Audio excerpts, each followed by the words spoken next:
Kitchen tiles మనం ఎన్నిసార్లు శుభ్రం చేసినా కాస్త జిడ్డు పట్టేస్తూ ఉంటాయి కదండీ! సో, వాటిని చాలా ఈజీ పద్ధతిలో నేను ఏ విధంగా క్లీన్ చేసుకోవాలో చూపిస్తాను.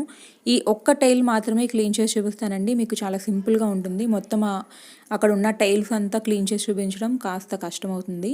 సో, ఈ స్ప్రే ఒక్కటి మీరు ముందుగా తయారు చేసి పెట్టుకుంటే మీరు ఎప్పుడు కిచెన్ పైన అంటే స్టవ్ పైన ఉన్న టైల్స్ క్లీన్ చేసుకోవాలనుకుంటే అప్పుడు చాలా ఈజీగా క్లీన్ చేసేసుకోవచ్చు.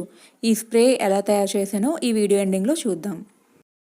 ముందు ఒకసారి ఆ టైల్ మీద ఆ స్ప్రే చేసి ఒక 10 నిమిషాల పాటు శుభ్రంగా నాననిచ్చాక మళ్ళీ అదే స్ప్రేతో మళ్ళీ ఇంకోసారి స్ప్రే చేయండి. తర్వాత జస్ట్ ఒక 5 మినిట్స్ అలా వదిలేస్తే సరిపోతుంది. అత్యంత సులభమైన పద్ధతి అని చెప్పొచ్చండి. నిజంగా చాలా ఈజీగా క్లీన్ అయిపోతుంది ఈ ఒక్క స్ప్రే చేసి పెట్టుకుంటే.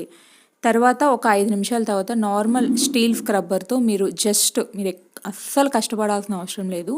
నార్మల్‌గా ఒకసారి రబ్ చేస్తే సరిపోతుంది. తర్వాత నార్మల్ వాటర్‌తో క్లీన్ చేసుకుంటే సరిపోతుంది. చాలా అంటే చాలా నీట్‌గా క్లీన్ అయిపోతాయి. క్లీన్ చేయకముందు, క్లీన్ చేశాక డిఫరెన్స్ మీరే చూస్తున్నారు కదా! చాలా అంటే చాలా సులభంగా క్లీన్ అయిపోయింది. ఇప్పుడు మనం ఆ స్ప్రే ఎలా తయారు చేసుకోవాలో చూద్దాం. ఏదైనా ఒక స్ప్రే బాటిల్ తీసుకొని అందులో ఒక టేబుల్ స్పూన్, కేవలం ఒకే ఒక టేబుల్ స్పూన్ విమ్ లిక్విడ్ వేసుకోండి. తర్వాత అందులో మిగిలిన భాగం అంతా వాటర్‌తో మిక్స్ చేసి మొత్తం అంతా బాగా కలిసేలా ఒకసారి కలుపుకోవడమే. అంతే, స్ప్రే కూడా రెడీ అయిపోయింది. అంతేనండి. ఈ వీడియో మీకు నచ్చినట్టయితే లైక్ చేయండి, షేర్ చేయండి, ఇంకా సబ్స్క్రైబ్ కూడా చేసుకోండి. Thank you for watching this video. Please support and subscribe my channel.